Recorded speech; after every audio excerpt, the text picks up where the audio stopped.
Halo Sobat Sobat IKOS, IKOS. balik lagi bareng kita berdua, Daval Farizi dari Program Studi Teknik Kreatif Angkatan 2020. Dan gue Sofia ada Ibu Stofa dari program studi Teknologi Pangan Angkatan tahun 2020. Wah, Sel, kita balik lagi nih di podcastnya IKOS, spesial di tahun ini di 2021. Pada season kedua Season ya. kedua, betul banget. Nah, kita kali ini bakal ngebahas apa lagi nih, Sel? Apa tuh Dev?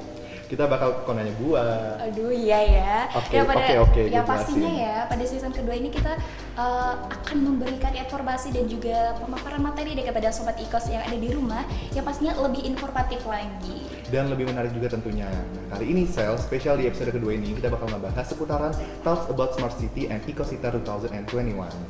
Ecositar. Apa tuh Dev Ecositar Dev? Ecosita itu Sel, jadi singkatan dari International Conference on Science, Infrastructure, Technology, and Regional Development.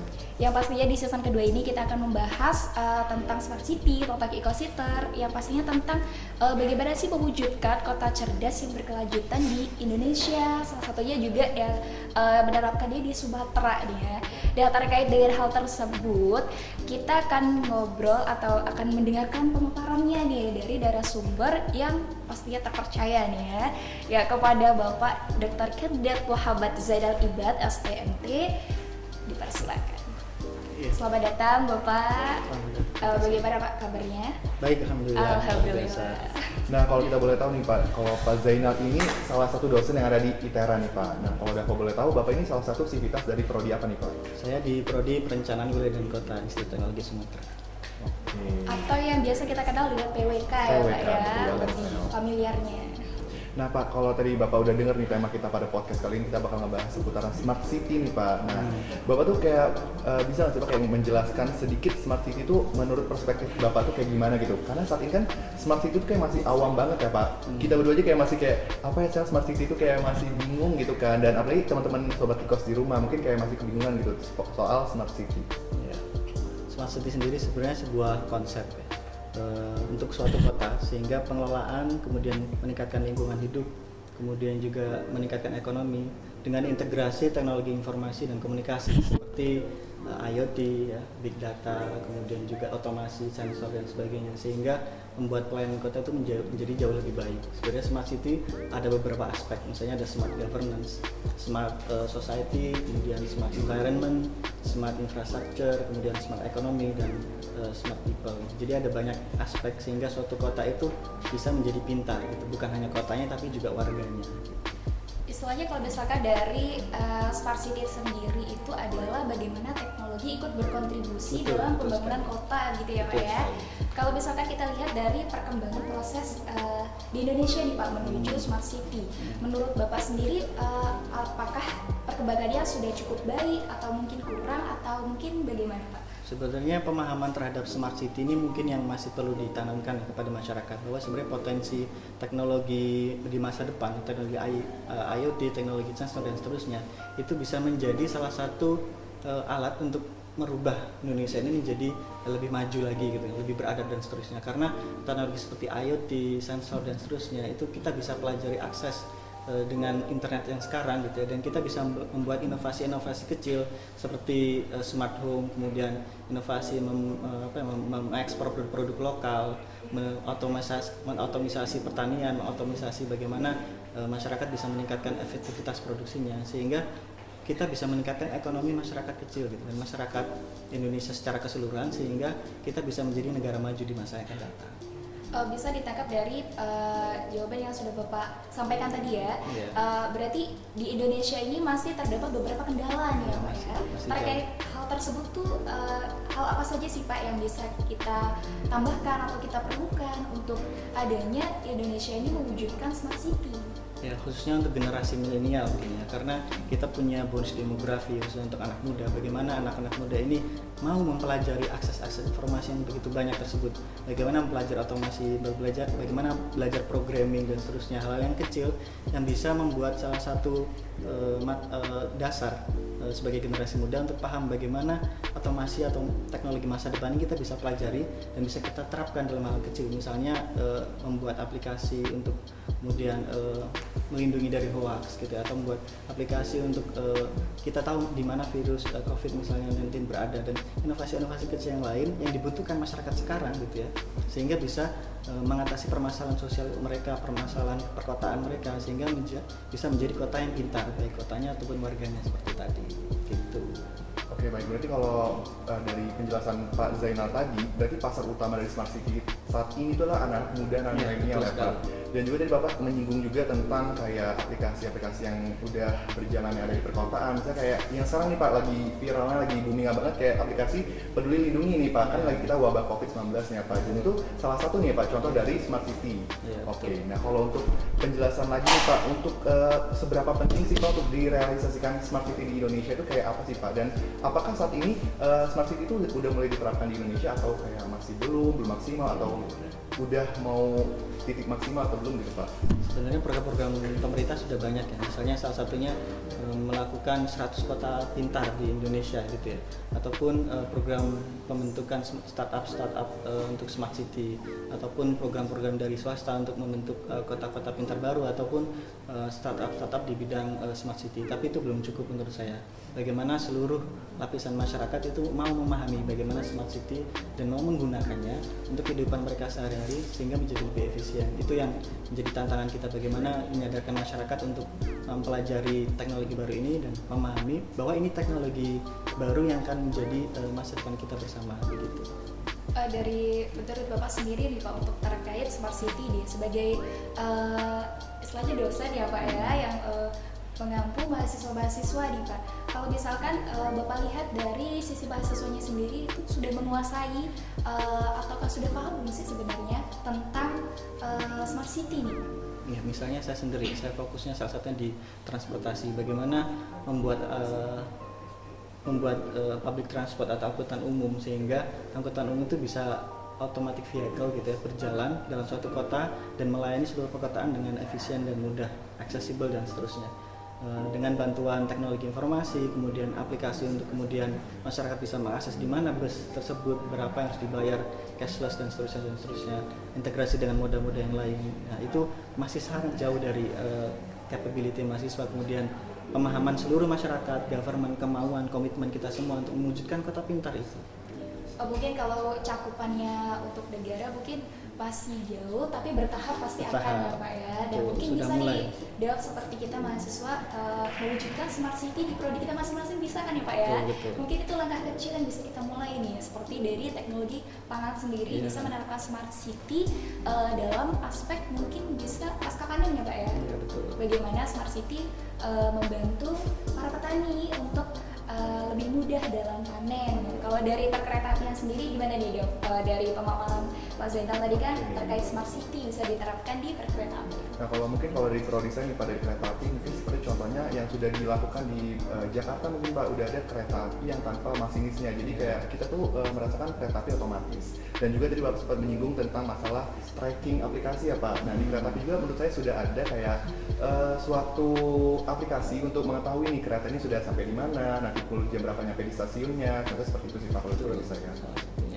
Dan yang pastinya teman-teman dari PWK juga ya Pak ya terus mengembangkan inovasi-inovasi terkait Smart City. Nah, kalau misalkan kita berbicara tentang Smart City ya Pak ya, kan kita itu berdiri di Sumatera nih Pak. Seberapa besar sih Pak potensi Sumatera untuk mewujudkan Smart City sendiri? Ya, sebenarnya otomasi itu bisa dimulai dari banyak aspek ya.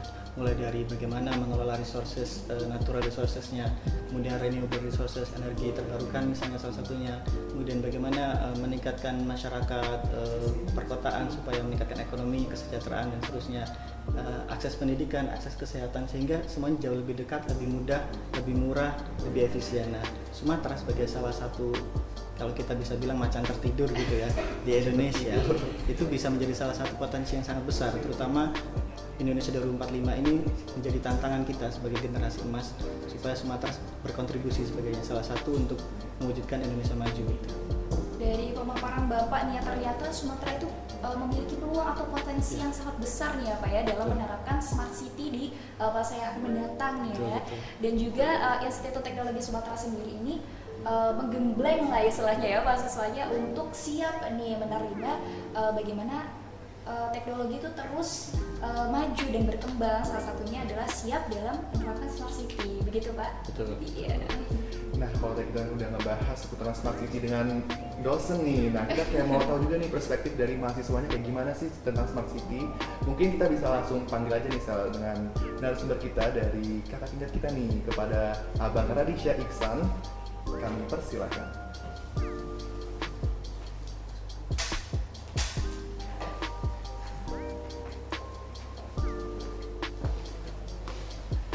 Selamat datang buat Bang Radis. Kita senang banget nih bisa ketemu Bang Radis. Dan kalau tadi Bang Radis kita udah berdiskusi tentang smart city dari perspektif dosen, dan sekarang kita mau lebih tahu nih Bang tentang perspektif dari mahasiswa seputaran smart city. Mungkin Abang bisa menjelaskannya? Oke, kalau dari perspektif mahasiswa ya tentunya perspektif mahasiswa juga dilandasi sama ilmiah juga gitu kan.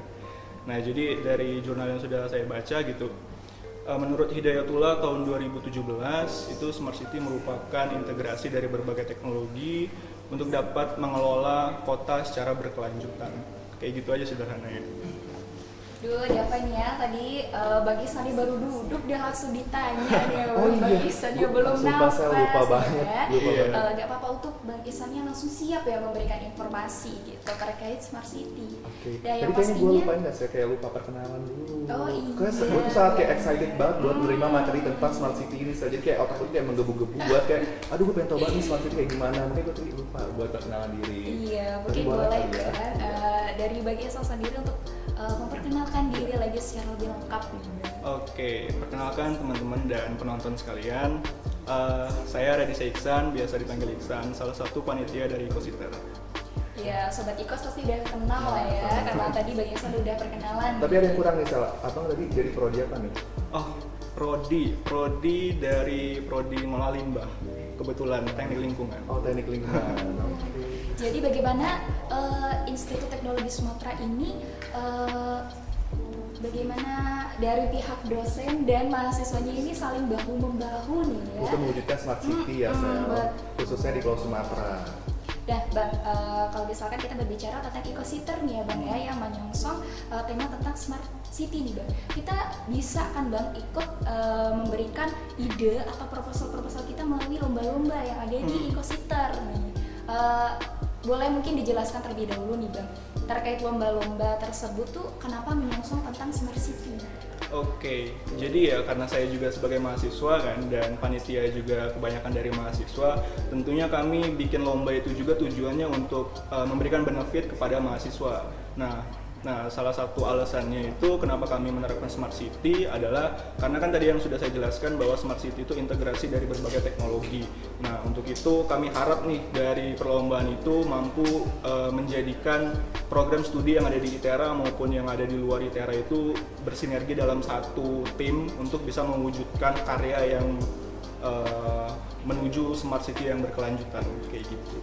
Wah, tadi yang sudah Bapak Zainal sampaikan, di mana ternyata Sumatera ini memiliki peluang atau potensi yang sangat besar untuk mewujudkan Smart City, dan peluang tersebut dimanfaatkan nih oleh Ecositer pada tahun 2021 ini untuk mengadakan platform di mana teman-teman atau Sobat Ikos di rumah bisa memanfaatkan peluang tersebut. Memanfaatkan peluang sekali ya. Memanfaatkan banget nih Sel. Tapi kalau menyinggung soal smart city yang diperlombakan di Ecos tahun ini nih Bang, itu contoh perlombaannya kayak gimana aja sih Bang yang bertemakan smart city? Oke, yang bertemakan Smart City kami ada 3 lomba ya, yaitu lomba gagasan tertulis, kemudian ada lomba prototype, terus ada yang terakhir lomba desain poster. Nah, ketiga lomba itu bertema Smart City, yang tujuannya supaya semua program studi itu mampu bersinergi untuk dapat menyalurkan karya-karyanya melalui poster, prototype, dan gagasan tertulis, kayak gitu. Oke, tadi sudah dijelaskan ya Bang ya terkait lomba-lomba yang ada di Ecositer yang menyongsong tema tentang Ecositer, bagaimana semua prodi itu bisa ikut berkontribusi ya Bang ya, dan juga yang pastinya berkesempatan untuk teman-teman yang ada di luar Indonesia bisa berkesempatan juga Bang. Oh ya, jadi untuk perlombaan pada tahun ini cukup istimewa ya, karena untuk pertama kalinya mahasiswa mampu mengadakan perlombaan secara internasional. Jadi bukan hanya pesertanya bukan hanya dari secara nasional, yaitu UGM kayak IPB dan lain-lain kayak gitu. Tapi kita juga mendapatkan wajah baru dari internasional, yaitu sekarang sudah ada beberapa pendaftar dari luar negeri untuk mengikuti perlombaan ekosister ini. Luar Keren biasa banget, ya, Dap, ya. Udah nyampe internasional Malaysia. Ini pokoknya harus dimanfaatkan banget ya kesempatan di mana kita bisa ketemu dan juga dapat ide nih dari teman-teman yang luar. Kita bisa bertukar ide juga gimana konsep smart city bisa kita terapkan di Indonesia ya. Kemudian dari Bang Iksan atau dari Pak Zainal sendiri nih ya, mungkin bisa diawali dari Pak Zainal, kendala apa saja sih Pak yang sebenarnya dihadapi Indonesia jika kita akan menerapkan smart city? Kendala ya. Jadi mungkin salah satunya adalah karena teknologi atau perubahan itu membawa dampak positif dan dampak negatif. Termasuk salah satunya adalah kemajuan, tapi dampak negatifnya adalah bagaimana kita bisa mengelola kemajuan itu, bagaimana kesetaraan, ketimpangan ekonomi, ketimpangan sosial itu bisa teratasi malah dengan bukan memperlebar jurang ekonomi, tapi bisa memeratakan akses ekonomi ataupun akses terhadap peluang-peluang sosial itu. Tapi memang butuh effort kita semuanya, tidak hanya pemerintah, tapi masyarakat, mahasiswa tentunya, kemudian juga sektor-sektor swasta, pengusaha, semua masyarakat, tokoh-tokoh masyarakat semua terlibat untuk tahu dan mau memaknai atau menggunakan teknologi ini untuk kemajuan kita bersama.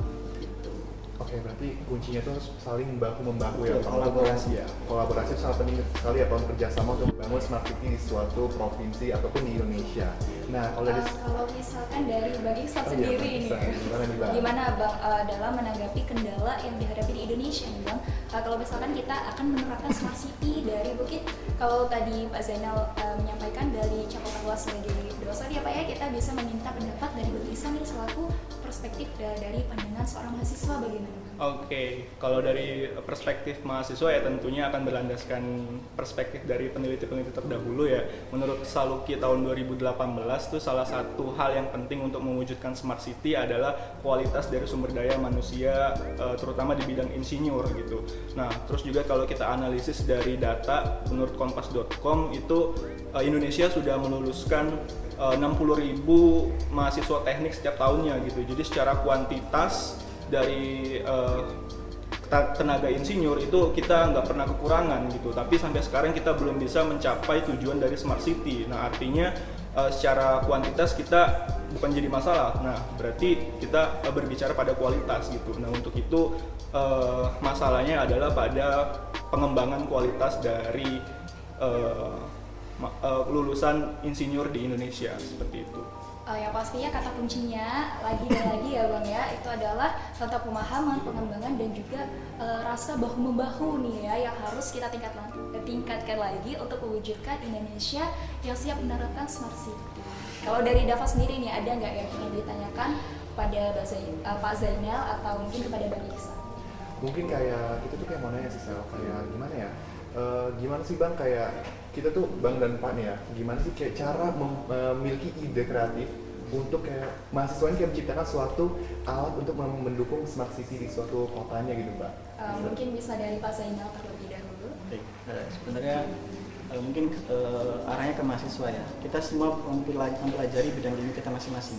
Mungkin mulai dari situ, misalnya Mas Dava misalnya dengan teknologi perkereta apian, bagaimana membuat atau belajar teknologi informasi meningkatkan teknik perkereta apian misalnya dengan otomasi tadi, meningkatkan membuat apps ataupun sensor untuk meningkatkan efektivitas sehingga orang tidak perlu lagi mengantri atau menghabiskan waktu gitu ya, tidak efisien untuk bekerja ataupun mobilitas dari satu titik ke titik yang lain. Atau bisa juga dari hal kecil yang kita rasakan di masyarakat, masalah sosial apa, misalnya kita kurang adanya komunikasi kolaborasi nih dengan sesama mahasiswa. Nah, kita buat platform bersama dengan apa yang sudah ada, membuat grup WhatsApp ataupun apapun itu, sehingga kita bisa bertukar pikiran, membuat kegiatan-kegiatan meskipun itu sifatnya digital, tapi dengan adanya teknologi ini kita bisa menjangkau seluruh area, bahkan di dunia internasional pun kita bisa berkolaborasi, bertukar ide, kemudian mencari tahu, menyelesaikan masalah yang ada di sekitar kita. Oke, nah kalau tadi udah dari pemaparan dari pihak dosen nih, sekarang kita mau tahu nih untuk kayak yang seumur sama kita nih, dari kakak tiga kita nih, gimana sih Kak kalau kita mau menciptakan suatu ide atau gagasan untuk mewujudkan smart city di tingkat mahasiswa tuh kayak apa sih Bang contohnya? Oke, untuk tingkat mahasiswa, kalau menurut saya itu untuk kita berkarya gitu, untuk kita berinovasi dan berkarya itu kita nggak perlu, kalau menurut saya itu kita nggak perlu mikirin sesuatu hal yang besar gitu, karena sesuatu hal yang besar kan dimulai dari hal yang kecil gitu, dan hal kecil itu juga berada di lingkungan kita sekitar gitu kan. Nah, jadi misalnya kayak gini aja, kita berpikir sebagai mahasiswa seharusnya kita dimulai dengan berpikir dari lingkungan sekitar kita dulu gitu. Misalnya ketika kita kan sekarang kuliah online nih, kuliah online itu kan pasti dengan kenyamanan di rumah gitu kan, itu kan pasti bikin kita tuh sering ngantuk gitu kan di kelas gitu. Nah, jadi dari masalah kecil kayak gitu kan kita bisa coba cari solusinya gitu, dengan kayak misalnya ada teknologi yang bisa bikin kita nggak ngantuk ketika kuliah online gitu kan, kayak gitu. Jadi kita berpikir pada lingkungan sekitar kita dan peka dengan permasalahan di lingkungan sekitar kita terlebih dahulu. Gitu. Oke, dari pemaparan Pak Zainal dan juga Bang Iksan tadi ya, bisa kita ambil kesimpulan bahwa kita harus dapat melihat peluang ya dan memanfaatkan dari hal-hal kecil di mana kita bisa mencoba gitu ya. Untuk Ecositar sendiri ini kan mengangkat tema tentang smart city ini. Kalau misalkan dari Pak Zainal sendiri, bagaimana atau memberikan sepatah dua patah kata nih Pak untuk Ecositar 2021 ini Pak? Iya, ITERA mungkin umurnya baru seumur jagung ya, tapi bagaimana 7 tahun, bagaimana baru seumur jagung, tapi bagaimana ITERA ini sebagai suatu katalisator atau menjadi salah satu bentuk perubahan di Sumatera. Bagaimana kita bisa membawa potensi Sumatera yang kita tahu sangat besar gitu ya, ke ranah nasional ataupun ke ranah global gitu ya. Bagaimana Ecositar sebagai salah satu alat atau wadah kita ya untuk eksistensi, menunjukkan ataupun kita berkolaborasi seluruh stakeholders, multidisiplin, multi pemerintah, swasta dan seterusnya, mahasiswa. Kita harus aktif di momen ini atau di acara ini untuk kita mengeluarkan ide-ide kita, apa nih yang kita bisa selesaikan masalah pandemi ini, bagaimana kita bisa menyelesaikan masalah, salah satunya misalnya mental health atau misalnya kesehatan sosial generasi muda kita, bagaimana teknologi ini bisa membantu kita untuk membuat kita menjadi manusia yang lebih cerdas gitu, untuk membuat kota menjadi lebih cerdas gitu, bukan malah memberikan dampak negatif yang ada. Nah, dengan momen Ecositar ini salah satu wadah untuk kita kemudian berkumpul, menyalurkan ide dan seterusnya. Kita bisa memotivasi satu sama lain untuk kemudian kita tidak diam di sini saja, kita harus bergerak, kita harus merubah keadaan kita dan kita harus beradaptasi dan menjadi manusia yang lebih pintar lagi dengan teknologi yang sudah diberikan Tuhan. Juga Ecositar ini memberikan kesempatan dan wadah ya Pak ya untuk kita berkumpul dan bertukar ide gitu Pak ya, untuk menghadapi perkembangan di masa depan. Kalau dari Bang Iksan sendiri bagaimana? Tentang harapan dari Ecositar 2021. Ya, kalau untuk harapan tentunya ya sebagai seorang mahasiswa kembali lagi, dan saya juga memberikan harapan kepada mahasiswa terutama untuk peserta-peserta lomba yang ada di Ecositar. Harapan saya adalah dari berbagai bidang studi yang berbeda keilmuannya kayak gitu, itu bisa saling bersinergi untuk dapat mewujudkan inovasi dan kreativitas yang belum pernah dipikirkan oleh peneliti-peneliti terdahulu kayak gitu. Nah, kita udah banyak banget nih membahas materi tentang smart city, tapi gue tuh kayak masih janggal banget sama idenya dari Kak Ranisha tadi tuh. Dia bilang katanya ada smart city kayak menciptakan suatu biar mahasiswa tuh nggak ngantuk pas jam online. Itu tuh apa sih Bang? Gue kayak kepo banget gitu kan, kayak apa? Dia yang merealisasikan Bang, soalnya itu relate banget karena gue tuh kayak suka tiba-tiba ngantuk, apalagi pagi-pagi tuh kan Bang, kita kayak kuliah online, jadwalnya pagi kan kayak aduh kayak masih jet lag banget. Pak perlu dicatat ya Pak ya, mahasiswanya bernama Bapak nggak ada saya kayaknya ya Pak ya di kelas. Ya mungkin Abang bisa jelasin kayak gimana sih Bang, contohnya tuh kayak apa, kita harus buat alarm atau gimana? Contoh inovasinya. Ya, inovasinya gitu Bang.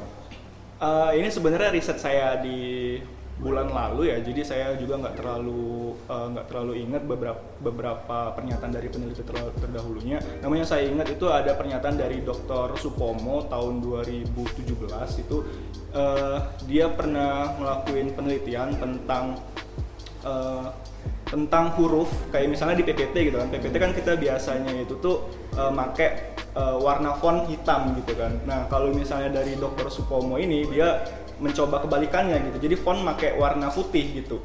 Nah, tapi backgroundnya hitam atau background yang gelap kayak gitu. Nah, kayak gitu dia mendapatkan suatu kesimpulan bahwa huruf yang lebih terang daripada background gitu itu bisa memberikan suatu pantulan cahaya yang benar-benar berkualitas untuk mata, sehingga daya konsentrasi dari pembaca itu jadi meningkat. Dan dengan konsentrasi yang meningkat kayak gitu itu bisa bikin kita jadi nggak bosen, nggak ngantuk kayak gitu. Itu salah satu contoh penelitiannya. Salah satu inovasinya berarti Brin mencoba untuk di bidang waktu kita belajar lah ya Bang ya. Jadi warna fontnya jadi warna putih dan Gimana, backgroundnya Dava? hitam. Kayaknya kayak butuh effort juga ya kita ngomong ke dosen dulu nggak sih Bang, kayak Pak dosen tolong dong ini diganti gitu-gitu. Bisa mungkin besok kamu jadi dosennya ya. Mungkin Pak Zainal bisa langsung terapkan tuh kalau untuk teman-teman PWK kan biar nggak ngantuk pagi-pagi di orang, Iya. jadi kayak lebih fresh gitu lihat font PPT Bapak gitu. Oke, back to topic ya Dava ya. Tadi kita Oke. udah mendengarkan pemaparan penjelasan dari Pak Zainal terkait pengertian Smart City, kemudian bagaimana kendala dan perkembangannya, kemudian ternyata kita memiliki peluang yang besar di Sumatera nih ya. Kemudian kita juga sudah mendengarkan dari Bang Iksan bagaimana seorang mahasiswa bisa memanfaatkan peluang dari hal kecil manapun gitu ya, supaya kita dapat menerapkan Smart City gitu. Mungkin dari pemaparan hari ini kita cukupkan ya, karena waktunya juga sudah bersinggungan ya. Ya udah di ujung acara. Iya, kita Kalau ucapkan- bahasa acara kondangan kita udah di ujung acara. Oke, Nah, kita ucapkan terima kasih juga kepada makasih Pak banget buat Pak Zainal, Zainal, kepada Bang Bang Iksan Raditya. juga terima kasih. Terima kasih banget Bang. Dan terakhirnya dari kita berdua, kita mau pamit juga nih. Gue Dafal Farizi dari Teknik Kereta Api Angkatan 2020. Gue Sofia dari Mustafa dari program studi teknologi angkatan tahun 2020. Sampai bertemu di episode berikutnya.